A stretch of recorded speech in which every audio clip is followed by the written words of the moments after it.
Um, dois, três e... Seja bem-vinda, advogada, à nossa terceira aula do canal. Se você não me conhece, eu me chamo Letícia Pedrosa, sou advogada, gestora de tráfego, especialista em vendas para advocacia e hoje eu tenho uma empresa que oferece soluções tanto em marketing quanto em vendas para o mercado jurídico. A gente está na nossa terceira aula, como eu falei, é uma continuação da aula anterior, então se você não assistiu, se você perdeu, eu te convido muito a voltar, dar um passinho atrás, assistir nossa segunda aula, nossa primeira aula. A gente está seguindo uma sequência aqui lógica e hoje a gente está falando dos 3 pilares do marketing jurídico digital. Então, o que é o arroz com feijão bem feito? O que é o básico que você precisa ter nesse ambiente para vender os seus serviços jurídicos, para vender a sua advocacia e ter sucesso aqui no digital? Advogada, eu não sei qual é o tipo de pessoa que você é, mas eu posso dizer para você que eu sou aquela pessoa que quando pego um livro para ler, eu começo do início. Eu leio a capa, eu leio inclusive o sumário, tá? Antes de começar a ler o livro. Porque na minha cabeça não faz sentido a gente queimar a etapa. E por que eu tô falando isso aqui? Eu acho que no digital acontece de igual modo. Eu sei que você está iniciando no digital, eu sei que você quer começar no digital, mas você precisa entender algumas coisas simples e básicas antes de começar. Eu tenho certeza que o teu começo assim vai ser muito mais fluido, vai fluir muito mais e você vai sentir muito menos aquela dor do começo, sabe? Aquele desconforto de fazer algo pela primeira vez. Então é essa a minha ideia aqui. A minha missão é ir junto com você e te dar o passo a passo do que tem que ser feito para que você comece no digital da maneira correta. Advogada, então antes da gente mergulhar no conteúdo de hoje, tem 2 pontos que eu acho muito importante de você saber. O primeiro deles é que apesar de conteúdo não ser a minha área de expertise de fato, né? Eu falo, eu faço, eu respiro gestão de tráfego, eu entendo muito sobre conteúdo, porque veja, o tráfego pago, ele vem para potencializar o conteúdo. E quando a gente faz tráfego, quando a gente investe, os anúncios, eles são em formato de texto, de vídeo, de post estático. Então a gente tem que entender muito bem o que é um conteúdo bem feito, tá? O que é um conteúdo aí amigável para as redes sociais, o que é um conteúdo que converte, para que a gente, então, possa ter sucesso no tráfego pago. E, além disso, eu acredito que não tem nada mais poderoso no ambiente digital do que tráfego orgânico aliado aí ao tráfego pago. E um segundo ponto também muito importante de você entender é que na aula de hoje a gente vai ver conteúdo de uma forma mais abrangente, tá? De uma forma mais geral. Então, se você quiser que a gente fale aqui sobre algo mais específico, então uma rede social mais específica, como TikTok, Instagram, deixa aqui nos comentários que a gente vai aceitar Deixa aqui nos comentários que eu vou estar de olho nas suas sugestões. E retomando só o que a gente já estava falando na aula anterior, eu tô falando aqui, eu tô trazendo para vocês os 3 pilares do marketing jurídico digital. Então, no pilar passado, no primeiro pilar, a gente falou sobre estrutura. E estrutura nada mais serve, né? Nada mais é do que o ambiente em que você vai receber o teu potencial cliente aqui no digital. E spoiler, não é um spoiler, né? Na última aula nós vimos o que é exatamente uma estrutura, as vantagens das estruturas digitais, quais que você deve começar aí iniciando no teu marketing jurídico, que você deve começar fazendo. Isso tudo a gente viu na última aula. Hoje nós vamos falar sobre conteúdo. Então, para que serve o conteúdo, né? Qual que é o objetivo final do conteúdo? É mostrar para o teu potencial cliente que você resolve a dor jurídica que ele tem, tá? Ou seja, que você é a melhor opção para ele estar contratando. E além de estrutura e conteúdo, nós temos também o tráfego pago, né? Que serve justamente para levar pessoas até você. Essa é a função principal do tráfego. Então, começando aí sem mais delongas, vamos começar pela introdução, né? Introduzindo o conteúdo. Não sei se você vai lembrar, mas na aula passada eu fiz um paralelo ali com online, offline, porque eu acho que fica fácil, fica palpável aí para vocês que não estão habituadas ainda a entenderem. E eu trouxe o exemplo de estrutura, o escritório de advocacia, né? É uma estrutura onde você trabalha, recebe cliente, enfim, que você exerce aí a tua advocacia, é o espaço físico no qual você exerce a sua advocacia.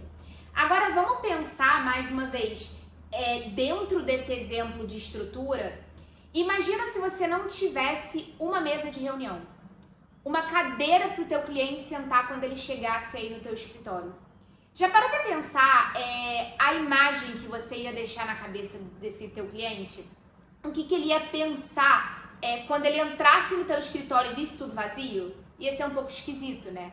Voltando aqui para o online, que é o nosso principal objetivo, acontece a mesma coisa. Nessas estruturas nas quais eu falei aula passada, né? Então, Instagram, página do Facebook, Google Meu Negócio, nós temos que ter ali algo que preencha essas estruturas, né? Algo que faça, que mostre para o teu potencial cliente que vale a pena ele estar te contratando, que você é a melhor opção. Então, justamente, é para isso que serve o conteúdo, tá? E como eu falei aqui, mais uma vez retomando a aula passada, se no online existem diversas estruturas, né, pra gente estar aí explorando, então a gente também vai ter diversos tipos de conteúdos que a gente pode explorar nessas estruturas, tá? Mas também é muito introdutório, mas mais uma vez necessário ser dito, a gente falar aqui dos limites éticos, né? Então a gente tem o Provimento 205 de 2021, que é o nosso regramento mais recente aí com relação ao marketing jurídico, e temos também o Código de Ética. De acordo com o provimento, a gente tem sempre que lembrar que a publicidade, ela tem um caráter que é meramente informativo, tá? Então, não pode aí captar clientela, não pode mercantilizar a profissão, a gente também não pode se autopromover, de acordo com o Provimento 205 de 2021.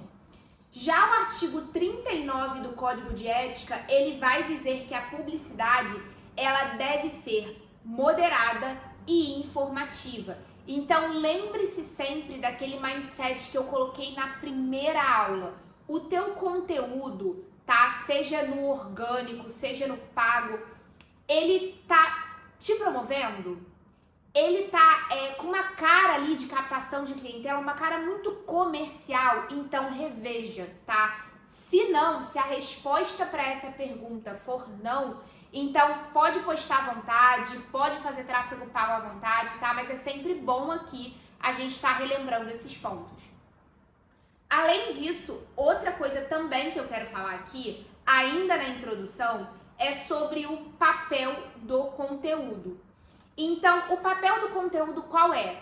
É gerar autoridade para você, advogada. Eu quero que você lembre sempre que, principalmente em se tratando de ambiente digital, de nada adianta você ser excelente e não mostrar a sua excelência, tá? É muito o que eu vejo quase que diariamente nas consultorias que eu dou. Eu vejo que vocês são muito boas naquilo que vocês fazem. Vocês têm curso de extensão, estudaram em boas faculdades, fizeram pós, mas vocês não conseguem transmitir essa excelência no ambiente digital. De nada adianta ser boa em silêncio. O ambiente digital, ele serve justamente para potencializar essa tua excelência. Então, solta isso para fora, mostra mesmo o que você sabe fazer, use o teu conteúdo ao teu favor para que você ganhe aí autoridade nesse ambiente. E além disso, né, o conteúdo ele conecta. Então, quando você traz o teu diferencial, quando você traz aí aquilo que te torna única no mercado, isso conecta, tá? E é importante para que você venda, no final das contas, a sua advocacia. Feita essa introdução, vamos entender aqui quais são os formatos de conteúdo que a gente tem para explorar. A gente tem aqui, voltando para a tela, conteúdos em formato de texto, de vídeo e de imagem, tá? Além disso, um outro ponto de atenção aqui, que mais uma vez eu reforço, eu falei isso quando a gente viu o primeiro pilar, tô falando novamente porque é importante. Em cada estrutura no digital, e mais uma vez, existem várias estruturas possíveis, cada uma tem um propósito específico e, portanto, um conteúdo específico com uma estratégia por trás que cumpra esse propósito, tá? O que eu tô querendo dizer com isso? Eu tô querendo dizer com isso que de nada adianta você produzir conteúdo da mesma forma, por exemplo, no Google Meu Negócio e no Instagram. São redes diferentes, são estruturas diferentes que cumprem propósitos diferentes, tá? Então tem que ter atenção a isso. O conteúdo, seja no formato, seja na copy, né, na comunicação, na forma de comunicar, ele vai variar aí de acordo com a estrutura que você está explorando. Isso é muito importante de vocês saberem. Uma frase muito comum que eu escuto, eu fiz questão de reproduzir a exata frase aqui é: Letícia, o que eu posto para gerar mais conversão em venda? Essa frase eu tirei de um formulário que eu passei para alunas de uma mentoria em que eu dei uma masterclass, e vira e mexe eu sou convidada para dar aula de tráfego, sobre comercial, né? E eu tirei exatamente essa frase para a gente entender aqui um ponto fundamental sobre conteúdo, que é o seguinte: conteúdo, ele não vende. Eu vou repetir até essa frase: o conteúdo, ele não vende. E para explicar aqui o que eu quero dizer com isso, eu trouxe uma divisão que eu aprendi com o Rafael Mota, que é um mentor que eu tenho, e fez muito sentido na minha cabeça. Eu acho que quando eu explico isso nas minhas consultorias, também faz muito sentido e vocês entendem de forma muito clara o papel de cada setor aí na sua advocacia. Então, vamos começar pelo marketing, que é o que a gente está falando aqui desde a primeira aula.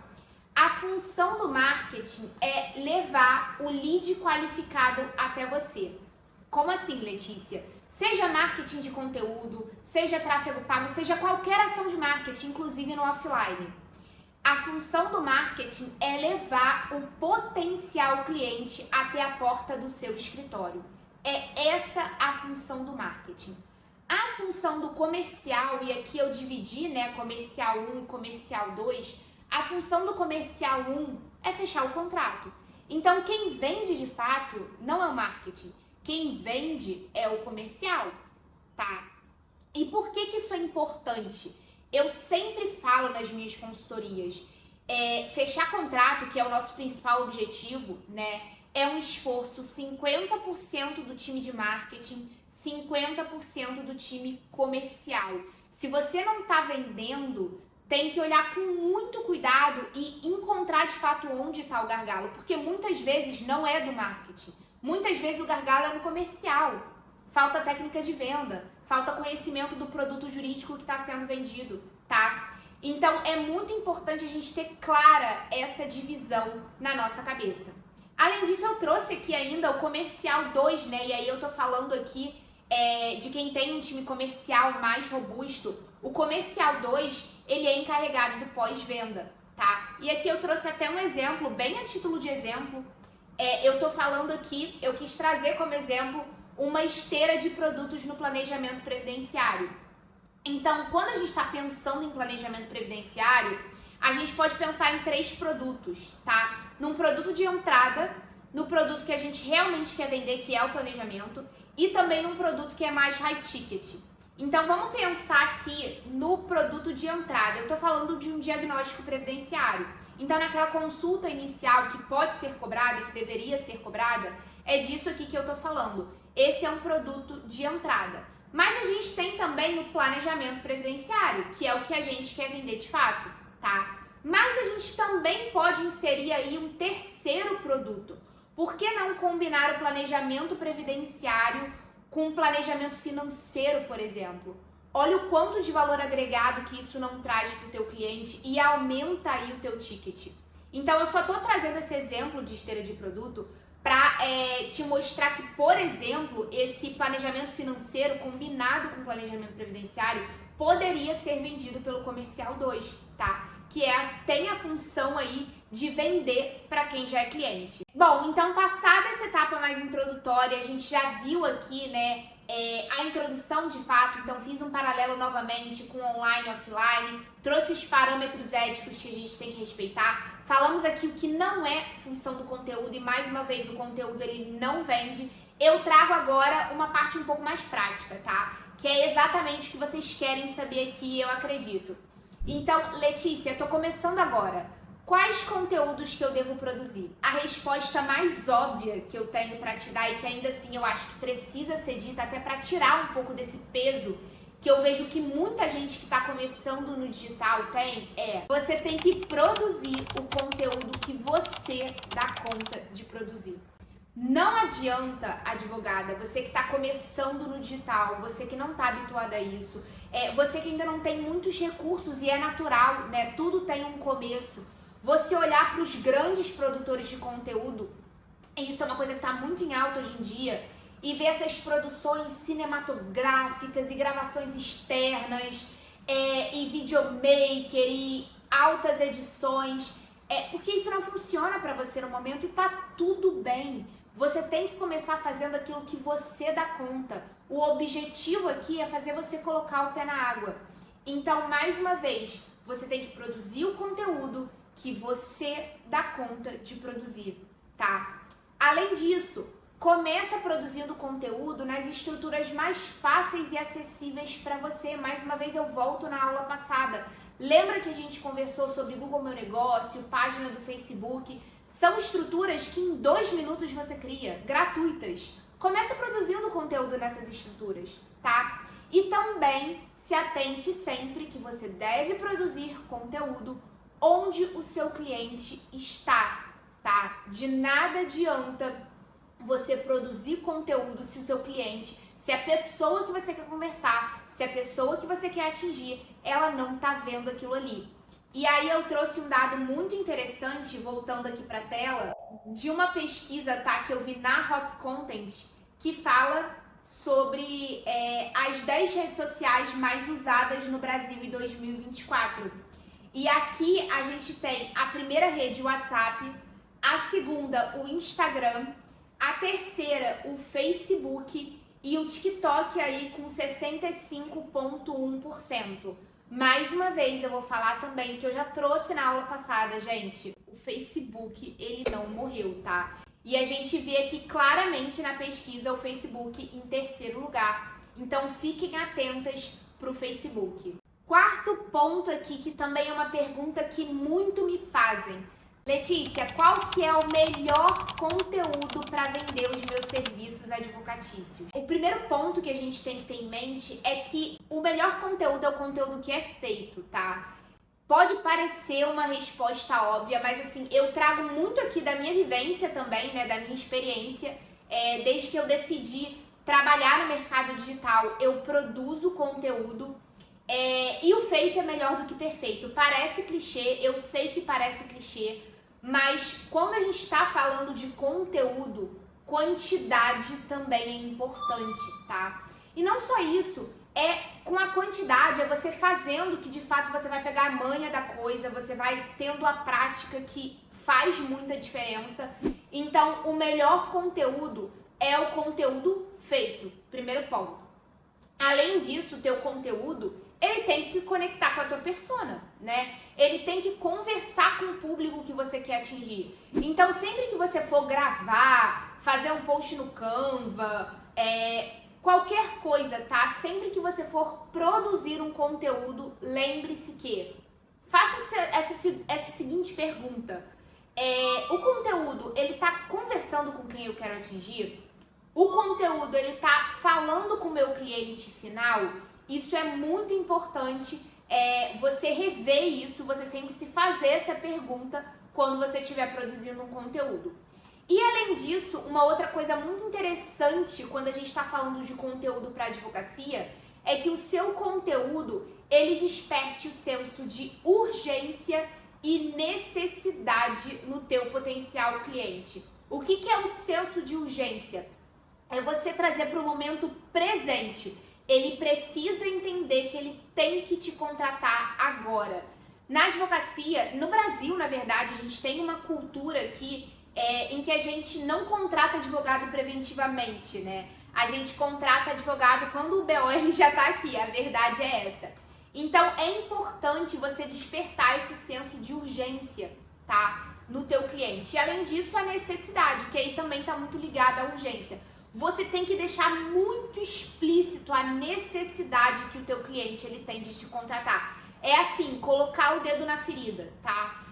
para ele ver que de fato o teu serviço importa e que ele tem que contratar agora. Olha, eu vou bem trazer aqui aquela frase da minha avó que eu falei na aula passada, tá? Advogada, não coloque a carroça na frente dos bois. O que eu quero dizer com isso? Vamos começar pelo básico? Vamos começar aí pelo que você dá conta? Lembra aí que feito é melhor do que perfeito? Então vamos começar pelo básico, tá? E aqui, quando eu digo começar pelo básico, eu trouxe muito da minha experiência como produtora de conteúdo. Como eu falei ainda há pouco, desde que eu decidi ingressar no mercado digital, eu produzo conteúdo, tá? Eu tomei essa decisão. Então eu trouxe aqui um passo a passo, o caminho que eu, Letícia, percorri. Eu tô falando da minha experiência aqui e abrindo algo com vocês que é muito pessoal. Quando eu saí da faculdade, eu sempre fiz concurso público, né? Então, assim, eu já saí com a cabeça formada em relação a isso e eu fui estudar para concurso. Eu me formei bem ali no iniciozinho da pandemia, então eu passei a pandemia inteira estudando para concurso público. Eu achei que era isso que eu queria da minha vida e eu tinha pavor de rede social. Assim, vou ser bem sincera, eu tinha pavor de rede social. Eu achava um ambiente extremamente tóxico. Eu via muito mais coisa negativa do que positiva, tá? Nesse tipo de ambiente. Então, quando eu fui estudar para concurso, eu excluí todas as minhas redes sociais. Eu não tinha nada. Se você me procurasse no Instagram, você não ia me achar, assim, em nenhum lugar. E durante quase 3 anos eu vivi dessa forma, sem rede social nenhuma. Eu tinha literalmente aversão. Depois, quando eu vi que realmente não era aquilo que eu queria, né? E aí eu fui estudando outras coisas, descobri o marketing digital e entendi que era nesse mercado que eu queria atuar, era aí que eu queria me desenvolver. Aí veio a decisão de produzir conteúdo. Como tudo na vida, tá? Tem prós e contras. Naquela época, eu entendi a produção de conteúdo como algo que jogava contra, né? Então, assim, o que eu pensei? Ai, que saco, vou ter que produzir conteúdo. Ai, que saco, agora que eu vou trabalhar no digital, isso vai ser necessário. Mas eu entendi, com pouco tempo eu entendi que ou eu mudava a minha forma de pensar com relação a isso, ou não ia dar certo, tá? E por que eu digo isso? Eu tô falando aqui de advocacia digital. Você viu na primeira aula que produzir conteúdo não é opcional. E com pouco tempo de mercado digital, eu entendi que produzir conteúdo não era opcional. Ou eu mudava a minha percepção com relação à rede social, com relação a esse ambiente, né? Ou eu começava a ver o copo meio cheio ao invés de meio vazio, ou eu não ia me tornar constante na produção de conteúdo. Então, na minha visão, o primeiro passo aqui que eu quero que vocês deem não é constância. As pessoas falam de, porque tem que ter constância, tem que ser constante, constância. Mas como que você vai ser constante se você não tomou uma decisão ainda com relação à sua advocacia digital? Como é que você vai ter constância se você ainda não fincou ali, se você não se posicionou no sentido de que aconteça o que acontecer, independentemente do que eu penso, do meu humor, do meu dia, do meu momento, eu vou produzir conteúdo. É disso que eu tô falando aqui. Foi essa decisão que eu tomei na minha advocacia, tá? Então, pra mim, o primeiro passo foi: eu tomei uma decisão, tá? E eu entendi aqui que o conteúdo, ele é um braço da minha empresa. Assim como é o setor comercial, assim como é o setor financeiro, assim como é o setor operacional, eu tenho certeza que a tua advocacia não vive sem o operacional, né? Não vive, não sobrevive. Isso é exercer a advocacia. Mas a sua advocacia digital, e aqui eu vou além, ela não vai sobreviver sem a produção de conteúdo. Então eu acho que o primeiro passo é vocês entenderem isso e absorverem isso. A produção de conteúdo, ela não é opcional e ela é um braço dentro da tua empresa, dentro do teu negócio, como outro qualquer. Passo de número 2. Então eu tomei essa decisão, eu entendi, eu comecei, como eu falei aqui, né, a olhar o copo meio cheio ao invés de meio vazio. E aí sim o meu segundo passo foi colocar o pezinho na água. E o que eu quero dizer com isso? Olha, eu vou ser bem sincera com vocês aqui, tá? eu não estava me apegando muito à estratégia, eu não estava me apegando muito a algo muito formatado. Eu estava postando, tá? Então, o meu objetivo era me habituar a postar nas redes sociais. Então, eu postava o que dava, eu postava quando eu lembrava, eu postava o que estava ali acontecendo, sem me apegar muito à estética, ao conteúdo em si, à estratégia por trás do conteúdo. O meu segundo passo foi, de fato, me habituar às redes sociais, tá? Eu acho que antes de você florear muito a coisa ou mirabolar muito a produção de conteúdo, cara, começa se habituando a postar, tá? Nem que seja coisa pessoal, story seu com a família, uma foto da família no feed, não tem problema. Mas você precisa criar o hábito de postar. E nem que você coloque despertador para isso, tá? Funciona também, eu já fiz isso no início. Então, na minha visão, o segundo passo é esse, é você criar o hábito de se fazer presente nas redes sociais. Passo número 3. Então, eu tomei uma decisão, eu entendi que aquilo ali era necessário para a sobrevivência do meu negócio. Eu comecei a me habituar, então eu criei o hábito de postar. E aí sim, na minha vida pelo menos, foi quando entrou a estratégia, tá? Então aqui eu tô falando de criar uma rotina de produção de conteúdo. E aí, o que eu acho que faz muito sentido nessa rotina? Você separar um dia e um horário para você pensar o seu conteúdo. E aqui eu tô falando de roteirização de vídeo, eu tô falando de benchmark, então eu tô falando de olhar para a concorrência, né? E ver o que elas estão fazendo em relação à produção de conteúdo, em relação à criação de vídeo. E mais uma vez aqui eu reforço, tá? Eu não tô falando de cópia, eu tô falando de inspiração. Então vocês têm que separar um tempo na agenda de vocês para que vocês criem uma estratégia, tá? Para que vocês criem de fato, que vocês pensem o conteúdo de vocês. Isso é muito importante. Então, esse foi um horário que eu travei, tá? Um dia e um horário que eu travei na minha agenda só para pensar o meu conteúdo. E além disso, você tem que ir além. O conteúdo ele não pode ficar só no pensamento, né? O ideal aqui é que a gente coloque em prática, é disso que a gente está falando aqui.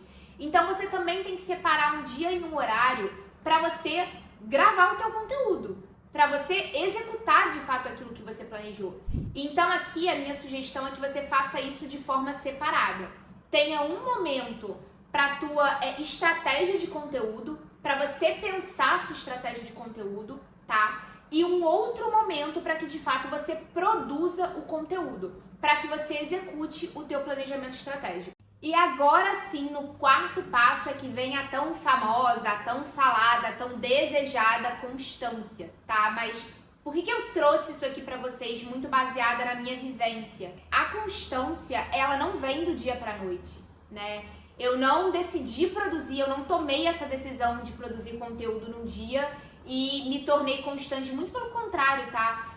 Se eu tô sendo bem sincera aqui com vocês, eu confesso que até hoje eu brigo com a constância. Agora que o YouTube entrou na minha vida, a gente tá aqui na nossa terceira aula, tá sendo um desafio conciliar, ser constante no Instagram, por exemplo, conciliar aqui com o YouTube. O YouTube exige preparação de aula, tem um cenário aqui, enfim. Então, é difícil ser constante. E ela definitivamente não veio pra mim do dia pra noite. Eu tive que percorrer todo esse caminho que eu tô trazendo aqui pra vocês. E o meu objetivo com isso foi muito aliviar, né? Porque parece que a gente tem que produzir conteúdo à torto e à direito, da noite pro dia. E agora quero entrar na advocacia digital e tenho que fazer e acontecer. Mas eu segui um caminho, esse caminho aqui que eu tô mostrando pra vocês. E eu queria compartilhar a minha experiência de que não foi da noite pro dia. Eu não espero que seja da noite pro dia com você. Se for, ótimo, tá tudo bem também. Mas com certeza não foi assim que aconteceu. Então hoje eu posso falar pra vocês que eu tenho sim uma certa constância nas redes sociais. Não é sempre, a vida acontece, né? Eu gosto sempre de falar isso. A vida ela acontece, mas a constância ela é importante e ela é necessária. Mas não se cobrem tanto, principalmente para vocês que estão nesse início, tá? tem um caminho a ser percorrido, vocês precisam se habituar a se fazerem presente nas redes sociais. Eu acho que isso é muito pouco falado, mas eu quis trazer aqui um pouco da minha experiência, porque eu acho que vai agregar aí na experiência de vocês também, espero que agregue. E para terminar aqui a nossa aula de hoje, né, como eu falei, a minha proposta aqui foi falar de conteúdo de uma forma um pouco mais geral. Eu quero trazer alguns pontos de atenção aqui. Vamos começar pelo primeiro? Vindo para a tela, esqueça o juridiquês. Eu já falei isso aqui com vocês antes, isso não é novidade, eu falei na primeira aula, mas não adianta vocês quererem conversar com o cliente de vocês, atingirem o cliente de vocês usando uma linguagem técnica, tá? Lembre-se sempre, o cliente de vocês, ele não está interessado em conhecimento jurídico, ele está interessado em que você seja um solucionador do problema dele. Então não adianta aqui ficar postando letra da lei, tema repetitivo do STJ, enfim, decisão, notícia jurídica. O seu cliente ele não está interessado nisso, tá? Então mostre que você resolve a dor dele. Lembre-se sempre também, a advocacia não é um assunto muito sexy, né? Vamos aqui combinar uma coisa. A advocacia não é um assunto muito sexy da gente falar na rede social, né? Tem assuntos muito mais interessantes. Então, tente ao máximo tornar aí o teu serviço, a tua área do direito interessante, tá? Para quem você quer atingir, para quem tá lá do outro lado da tela. Além disso, um outro ponto também muito importante de ser tocado com relação à produção de conteúdo. Você não é Google, então traga um conteúdo de valor para a tua audiência. O que eu quero dizer com isso? Quando a gente, por exemplo, traz um artigo, algo nesse sentido, você concorda comigo que é algo que facilmente o teu potencial cliente encontra no Google? Se ele digitar lá, ele vai encontrar e vai ser fácil dele encontrar? Mas qual é a tua leitura disso aí? O que esse artigo quer dizer? Traduzindo ele, né? Traduzindo esse techniquez, esse juridiquês, traga a sua visão, traga a sua expertise, traga o seu valor para o seu conteúdo. Não fique somente reproduzindo algo que o teu cliente facilmente acharia no buscador do Google, por exemplo, tá? Então, o meu conselho aqui não seja um mero papagaio. Traga aqui algo de valor, traga um conteúdo de fato relevante que agregue na vida da sua audiência, tá? E por fim, trabalhe com uma margem de segurança, ou seja, tenha um estoque de conteúdo. Como assim? A minha sugestão é que você se organize de tal forma que você faça um estoque de conteúdo literalmente, porque mais uma vez eu vou repetir aqui, tá? A vida ela acontece. Você fica doente, o operacional da sua advocacia te engole, casa, às vezes é filho, é marido, enfim, a vida ela acontece. E muitas vezes a sua programação não sai como você gostaria. Então sempre tenha conteúdos na manga, tá? Conteúdos extras para você poder postar quando você não conseguir produzir conteúdo. Então trabalhe com uma margem de segurança. Eu sugiro aí uma semana, 15 dias de conteúdo à frente, já é uma boa margem para você estar trabalhando. Queridas, e essa foi a nossa terceira aula aqui do canal, falando sobre conteúdo, como eu disse, de uma forma um pouco mais geral. Então, se você quer ver algo mais específico, uma rede social mais específica, comenta aqui embaixo. Se você ficou com alguma dúvida também, vai ser um prazer te atender. Dá like, se inscreve no canal. Você me acha nas redes sociais também, @LeticiaMPedrosa. Eu tô no TikTok, tô no Instagram, então me segue por lá. Na próxima aula a gente vai falar finalmente do terceiro e último pilar. Então a gente vai ver aqui tráfego pago. Tô super animada pra aula. Te espero na próxima e tchau, tchau!